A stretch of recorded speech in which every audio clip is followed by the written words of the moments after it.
सांस और मन एक ही सिक्के के दो पहलू हैं। इस एक सूत्र को जिसने अपने भीतर उतार लिया, उसने जीवन का पूरा रसायन समझ लिया। उसे फिर किसी ग्रंथ की, किसी गुरु की जरूरत नहीं रही। तुम कभी ध्यान से देखना, जब तुम क्रोध में होते हो तो तुम्हारी सांस कैसी होती है? तेज, उखड़ी हुई, जैसे कोई आंधी हो।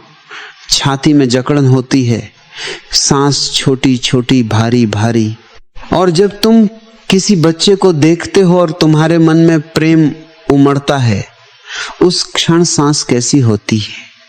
धीमी, गहरी, जैसे कोई लहर सागर में धीरे धीरे उठती और विसर्जित हो जाती हो।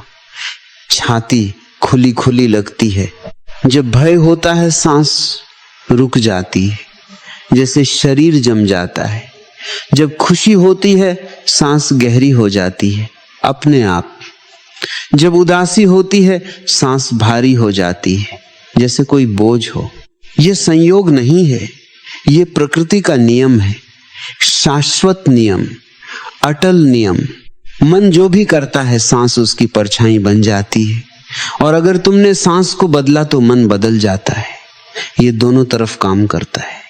यही इस सूत्र की शक्ति है। इसीलिए जब तुम बहुत ज्यादा घबराए हुए हो, कोई कहता है एक गहरी सांस लो, ये सिर्फ लोकोक्ति नहीं है, ये विज्ञान है। गहरी सांस लेते ही मन थोड़ा शांत होता है। ये हर इंसान ने अपने जीवन में महसूस किया है, लेकिन इस पर किसी ने गहराई से नहीं सोचा। मनुष्य दो जगत में जीता है एक साथ। एक जगत है बाहर का शरीर, इंद्रियां, देह, जो दिखता है, जो छुआ जा सकता है। दूसरा जगत है भीतर का विचार, भावनाएं, कल्पनाएं, स्वप्न, चेतना। इन दोनों के बीच एक पुल चाहिए, और वह पुल है सांस। देखो, शरीर की बाकी सब क्रियाएं स्वचालित हैं। हृदय धड़कता है, तुमने नहीं कहा धड़को। पाचन होता है, तुमने नहीं कहा पचाओ। रक्त बहता है, तुमने कभी उसे चलाया नहीं। ये सब चीजें तुम्हारे हाथ में नहीं है। लेकिन सांस अनोखी है, अद्वितीय है। ये अपने आप भी चलती है सोते समय, बेहोशी में। और तुम चाहो तो इसे अपने हाथ में भी ले सकते हो। तुम इसे तेज कर सकते हो, धीमा कर सकते हो, रोक सकते हो, गहरा कर सकते हो। यही सांस की विशेषता है, यही उसकी दिव्यता है। वह दोनों जगत में है, स्वचालित भी, स्वैच्छिक भी, शरीर का भी हिस्सा, मन का भी हिस्सा। इसीलिए वह सेतु बन सकती है। पतंजलि ने सांस पर ध्यान दिया, गौतम बुद्ध ने सांस पर ध्यान दिया, सूफियों ने सांस पर ध्यान दिया, तंत्र ने सांस पर ध्यान दिया, जैन परंपरा ने सांस पर ध्यान दिया। अलग अलग देश, अलग अलग काल, अलग अलग भाषाएं, लेकिन सब एक ही जगह आकर रुके, सांस के द्वार पर। इतने महान लोग इतनी बार इस एक बात पर नहीं आते अगर इसमें कोई सत्य न होता। बुद्ध ने एक बेहद सरल और बेहद गहरी विधि दी, विपस्सना। विपस्सना का अर्थ है देखना, सिर्फ देखना, बदलना नहीं, नियंत्रण नहीं करना, रोकना नहीं, तेज करना नहीं, बस देखना। सांस आ रही है देखो, सांस जा रही है देखो। नाक के छिद्र पर ध्यान दो, वहां सांस आती है थोड़ी ठंडी, सांस जाती है थोड़ी गर्म। बस इतना महसूस करो। ये इतना सरल लगता है ना, इतना मामूली लगता है, लेकिन जब तुम बैठकर करते हो तो पाते हो कि यह दुनिया का सबसे कठिन काम है। क्यों?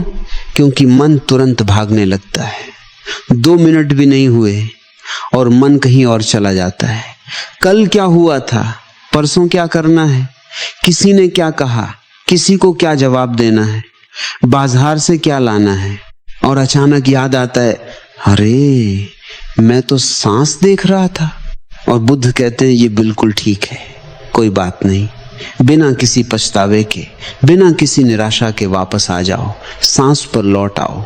फिर मन भटका फिर लौटो, फिर भटका फिर लौटो। ये लौटना ही साधना है, ये बार बार लौटना ही ध्यान है। हर बार जब तुम भटक कर वापस आते हो, तुम एक कदम और मजबूत हो जाते हो, तुम्हारी जागरूकता एक कदम और गहरी हो जाती है। धीरे धीरे दिनों में, हफ्तों में, महीनों में तुम पाओगे कि भटकाव कम हो रहा है, सांस के साथ रहने की अवधि बढ़ रही है। मन पहले 1 मिनट में 10 जगह जाता था, अब 1 जगह जाता है। यह प्रगति है, यही मुक्ति की राह है। योग में एक अत्यंत महत्वपूर्ण शब्द है कुंभक। कुंभक यानी वह क्षण, वह विराम जो सांस आने और जाने के बीच आता है। जब तुम सांस पूरी तरह अंदर भर लेते हो और फिर एक पल रुकते हो, उससे पहले कि सांस बाहर जाए, वह कुंभक है। जब तुम सांस पूरी तरह बाहर छोड़ देते हो और फिर एक पल रुकते हो, उससे पहले कि अगली सांस अंदर आए, वह भी कुंभक है।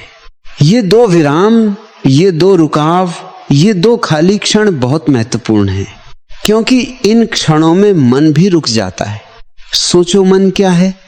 विचारों की एक निरंतर धारा। ये धारा रुकती नहीं, जागते में चलती है, सोते में चलती है, स्वप्न में चलती है। लेकिन जब सांस उस विराम में होती है, उस एक क्षण में विचारों की धारा भी रुकती है, बस एक पल के लिए, एक क्षण के लिए। लेकिन वह एक क्षण, वह समाधि की झलक है, वह खिड़की है जिसमें से अनंत आकाश दिखता है। साधारण लोग उस विराम को नोटिस नहीं करते, वे इतनी जल्दी में होते हैं कि अगली सांस ले लेते हैं। लेकिन जो साधक है, जो जागरूक है, वह उस विराम में रुकता है, उस विराम को लंबा करता है, उस विराम में डूब जाता है और उस डूबने में वो खुद को पा लेता है। जब तुम सांस देखते हो तो एक बहुत अजीब और सुंदर घटना घटती है। सांस एक तरफ होती है और तुम जो देख रहे हो, तुम दूसरी तरफ होते हो। एक विभाजन हो जाता है, 2 हो जाते हैं, देखने वाला और देखी जाने वाली वस्तु। यही साक्षी भाव है। जब तुम क्रोध में होते हो और सांस नहीं देखते, तो तुम और क्रोधहीन हो जाते हैं। क्रोध तुम्हें भस्म कर देता है, तुम क्रोध हो जाते हो। वहां कोई तुम नहीं बचता जो देखे, बस क्रोध की आग होती है। लेकिन जब सांस देखते हो, एक थोड़ी सी दूरी आती है, तुम देखते हो कि क्रोध आ रहा है, सांस तेज हो रही है, छाती जकड़ रही है। लेकिन मैं देख रहा हूं, मैं क्रोध नहीं हूं, मैं क्रोध को देख रहा हूं। यह दूरी बहुत छोटी है, लेकिन यही दूरी मुक्ति है। जब देखने वाला अलग होता है, तो जो देखा जा रहा है उसकी पकड़ कमजोर पड़ जाती है, क्रोध कम होता है, भय सिकुड़ता है, दुह का भार हल्का होता है। इसलिए नहीं कि तुमने उन्हें दबाया, बल्कि इसलिए कि तुमने उन्हें देखा, और जो देखा जाता है वो बदल जाता है। प्रकाश पड़ते ही अंधेरा नहीं रहता। साक्षी के सामने बेहोशी नहीं टिकती। लोग मेरे पास आते हैं और कहते हैं, हम बहुत कोशिश करते हैं मन को शांत करने की, लेकिन मन शांत नहीं होता। हम कहते हैं, मन रुको, विचार बंद करो, लेकिन जितना कहते हैं उतना ही मन और तेज भागता है। मैं उनसे कहता हूं, तुम एक बुनियादी गलती कर रहे हो। मन से मन को नहीं रोका जा सकता। जो रोकने की कोशिश कर रहा है वह भी मन है। जो कह रहा है विचार बंद करो, वो भी एक विचार है। तो तुम एक विचार से दूसरे विचार को रोकने की कोशिश कर रहे हो। ये वैसे ही है जैसे अपने हाथ से खुद को उठाने की कोशिश करो। और प्रकृति का एक और नियम है, जो दबाया जाए वह और जोर से उठता है। जिस विचार को तुम रोकते हो वह और बलशाली हो जाता है। तो फिर क्या करें? बस सांस पर आ जाओ। विचारों से मत लड़ो, उन्हें रोकने की कोशिश मत करो, बस सांस को देखो। और एक अद्भुत चमत्कार होता है जब सांस पर ध्यान होता है, विचार अपने आप कम होने लगते हैं, धीरे धीरे, बिना किसी लड़ाई के। तुमने उन्हें रोका नहीं, तुमने बस उनका ईंधन बंद कर दिया, और बिना ईंधन के आग धीरे धीरे बुझ जाती है। यही सांस का जादू है, यही उसकी शक्ति है। मन की सबसे बड़ी बीमारी क्या है? वह कभी अभी में नहीं रहता। मन या तो अतीत में होता है, पछतावों में, यादों में, उन बातों में जो हो चुकी और जिन्हें अब बदला नहीं जा सकता, या फिर मन भविष्य में होता है, चिंताओं में, योजनाओं में, उन बातों में जो अभी हुई नहीं और शायद होंगी भी नहीं। जो है, जो अभी है, वह अभी में, उस पर मन कभी नहीं होता। और यही तकलीफ है, यही दुख का मूल है। लेकिन सांस हमेशा अभी में है। तुम कल की सांस नहीं ले सकते, तुम कल की सांस संभाल कर नहीं रख सकते। सांस तो अभी लेनी होगी, इस क्षण, इसी पल। इसीलिए जब सांस पर ध्यान आता है, तुम वर्तमान में आ जाते हो अचानक, बिना किसी प्रयास के। और वर्तमान यही एकमात्र सत्य है। भूत जा चुका, वह नहीं है। भविष्य आया नहीं, वह भी नहीं है। जो है वह बस ये क्षण है, ये सांस, ये पल। बुद्ध ने कहा था, अतीत जा चुका है, उसमें मत जियो। भविष्य आया नहीं, उसमें मत भटको। वर्तमान क्षण में जियो, वर्तमान क्षण में जागो। लेकिन करें कैसे? यही प्रश्न है ना। बुद्ध का उत्तर था, सांस को देखो, सांस तुम्हें वर्तमान में खींच लाएगी। कुछ लोग मुझसे कहते हैं, ओशो हम साधु नहीं हैं, हम सन्यासी नहीं हैं, हम गृहस्थ हैं, हमारे पास घंटों बैठकर ध्यान करने का समय नहीं। बच्चे हैं, दफ्तर है, घर है, जिम्मेदारियां हैं, क्या हम इस पथ पर चल सकते हैं? मैं कहता हूं, हाँ जरूर चल सकते हो। और इसके लिए तुम्हें अपनी दिनचर्या बदलने की जरूरत नहीं, बस एक छोटी सी आदत डालनी है। जब भी याद आए सांस को देखो। सुबह उठते ही आंखें खोलने से पहले 5 सांसें देखो, बस 5। आती है, जाती है, आती है, जाती है। खाना खाने से पहले 3 गहरी सांसें लो और देखो। गाड़ी में बैठे हो, ट्रैफिक में फंसे हो, सांस देखो।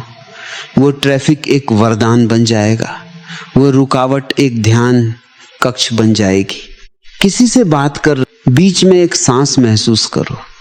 तुम पाओगे कि तुम्हारी सुनने की क्षमता बढ़ गई है, तुम और ध्यान से सुन पा रहे हो। रात को सोने से पहले आंखें बंद करो, 10 सांसें देखो और फिर सो जाओ। तुम पाओगे कि नींद ज्यादा गहरी है। धीरे धीरे ये टुकड़ा टुकड़ा ध्यान इकट्ठा होता है, जैसे बूंद बूंद से सागर भरता है। एक दिन तुम पाओगे कि सांस की जागरूकता पूरे दिन में फैल गई है, और तब जीवन का रंग बदलने लगता है। छोटी छोटी बातें परेशान नहीं करती, लोगों का व्यवहार इतना नहीं छूता, परिस्थितियां इतनी नहीं डराती। एक और बात जो बहुत कम लोग जानते हैं, जब 2 लोग गहरे प्रेम में होते हैं, चुप बैठे होते हैं एक दूसरे के पास, तो उनकी सांसें एक लय में हो जाती हैं। ये हृदयों का मिलन है, ये आत्माओं का स्पर्श है।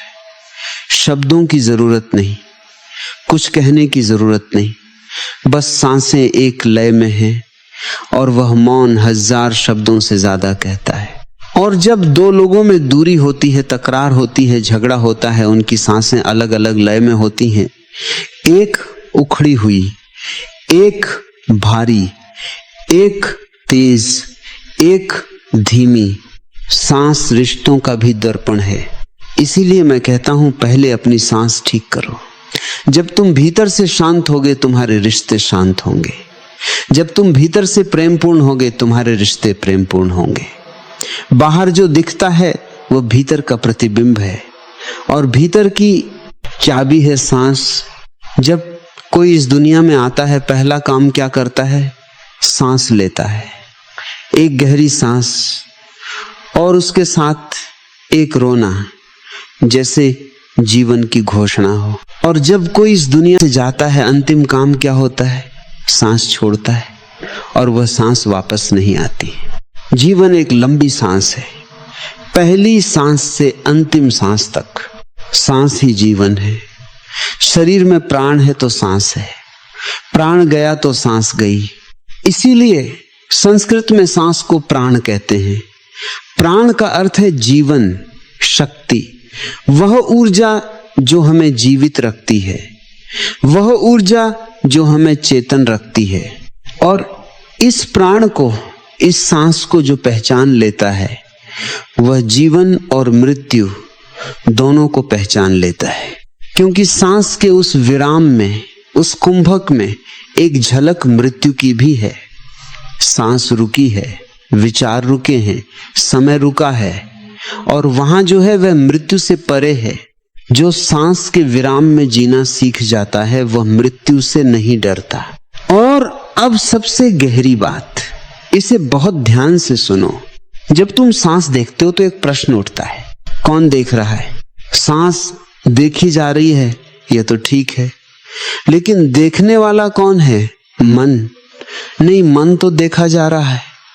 जब मन शांत होता है हम देखते हैं, जब मन भटकता है हम देखते हैं। देखना बंद नहीं होता तो मन देखने वाला नहीं है। जब शरीर नहीं, शरीर तो एक यंत्र है, शरीर देख नहीं सकता अपने आप, तो फिर कौन है जो देख रहा है? वह कौन? वही तुम्हारा असली स्वरूप है, वह शुद्ध चेतना, वह साक्षी, वह जागरूकता जो सदा है। जब सब कुछ बदल जाए, बचपन बदला, जवानी आई, बुढ़ापा आएगा, लेकिन जो देख रहा है वह नहीं बदला। बुद्ध इसे बुद्धत्व कहते थे, हिंदू इसे आत्मा कहते थे, सूफी इसे रूह कहते थे, जैन इसे बुद्ध, नेचर कहते थे। नाम अलग अलग हैं, अनुभव एक है। और इस अनुभव का सबसे सरल, सबसे करीब, सबसे सुलभ द्वार तुम्हारी यह साधारण सी सांस जो हर पल तुम्हारे साथ है, जो तुम सो जाओ तो भी चलती है, जो तुम भूल जाओ तो भी चलती है, जो कभी तुम्हें छोड़ती नहीं जब तक तुम इस देह में हो। कितनी वफादार है ये सांस, और हम इसे कभी देखते भी नहीं। तो आज से, अभी से, जब भी याद आए रुको, एक पल के लिए अपनी सांस को देखो। आती है, जाती है, आती है, जाती है, बस इतना काफी है। इतने से बहुत कुछ बदल जाता है, इतने से दरवाजा खुल जाता है। और जब दरवाजा खुलता है तुम पाते हो कि तुम हमेशा से घर में ही थे, सिर्फ आंखें बंद थी।